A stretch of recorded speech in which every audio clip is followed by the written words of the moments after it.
1851 سے پہلے فرعون کی لاش کے بارے میں دنیا کا کوئی انسان کچھ نہیں جانتا تھا۔ اور اس کے باقیات کہاں ہیں، اور ہے بھی یا نہیں؟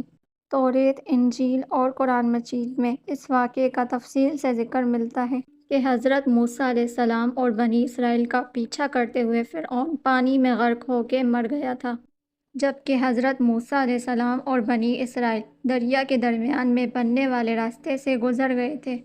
اس کے بعد فرعون کا کیا انجام ہوا؟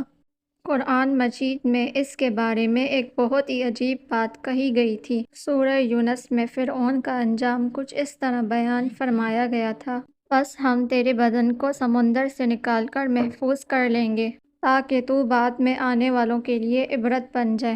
یہ واقعہ آج سے 3500 سال پہلے پیش آیا تھا۔ فرعون کے سمندر میں ڈوب کر مرنے کے بعد سمندر نے اللہ کے حکم سے فرعون کی لاش کو باہر پھینک دیا تھا، جبکہ باقی لشکر کا کوئی نام و نشان نہیں تھا۔ مصریوں میں سے کسی نے ساحل پر پڑی اس کی لاش کو پہچان کر اہل دربار کو بتایا۔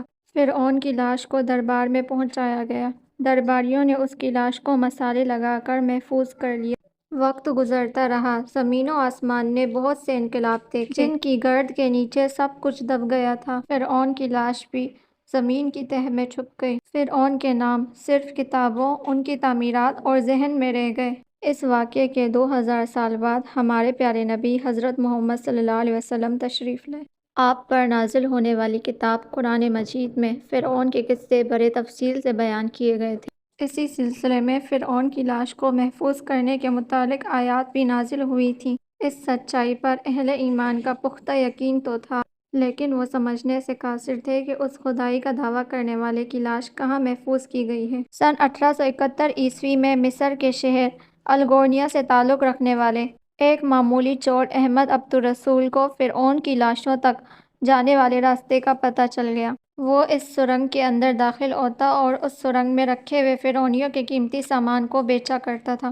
ایک دن کچھ لوگوں نے اسے پکڑ لیا اور پولیس کے حوالے کر دیا۔ وہ جس جگہ سے یہ سامان چوری کر رہا تھا وہ دریائے نیل کے قریب تھا۔ وہاں سے ملنے والے راستے کی جب مسلسل کھدائی کی گئی تو وہاں دوسرے ممیوں کے ساتھ اس غرق ہونے والے فرعون کی لاش بھی مل گئی۔ اس کے کفن پر سینے کے مقام پر اس کا نام لکھا ہوا تھا۔ ان ممیوں کو ماہرین قاہرہ لے گئے۔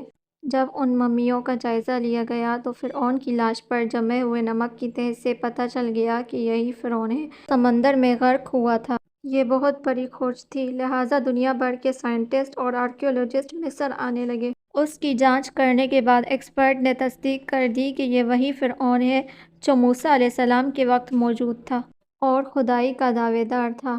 اس کی لاش کو عجائب گھر میں محفوظ کر لیا گیا۔